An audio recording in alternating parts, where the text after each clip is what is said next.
Ben Christensen har fået selskab på sidelinjen i Brøndby. John Faxe Jensen tiltrådte mandag som konsulent på Vestegnen med fokus på træning og spillertruppen. Jo, men det er jo selvfølgelig behageligt at være tilbage igen i de her rammer, man har sat sine fødder i, siden man var 5 år gammel. Så det har jo selvfølgelig været en fornøjelse at komme tilbage. Og samtidig så har jeg også set frem til at komme til at arbejde lidt med spillerne og selvfølgelig med trænerstaben.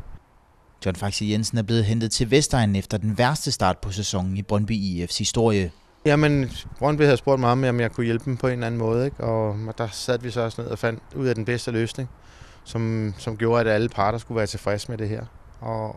Og jeg havde en del møder med Ole og med Auri og med Bent, og vi satte os ned og fandt ud af, hvad den bedste løsning kunne være. Og der fandt vi så ud til, at jeg kunne komme ind med nogle af de idéer, som jeg kan se fra opfra af, og nogle af de idéer, som jeg måske kan være med til at give noget til spillertruppen, og selvfølgelig også til trænerstaben i fremtiden. Og det er det, som vi skal arbejde lidt på.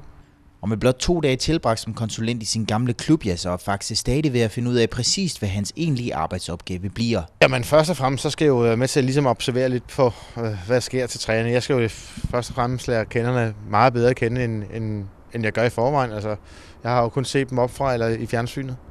Jeg har jo ikke været nede på træningsbanen, så der skal jeg jo lige se, hvordan de håndterer tingene nede på træningsbanen.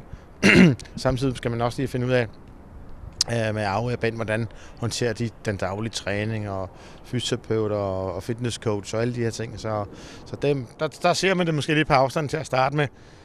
Undskyld. Og så vil man så danse et indtryk om, hvor man egentlig kan sætte ind, hvor mine idéer eller eventuelt det jeg er god til, for eksempel under træning eller planlægning af nogle ting efter og sådan. Og det finder vi ud med tiden.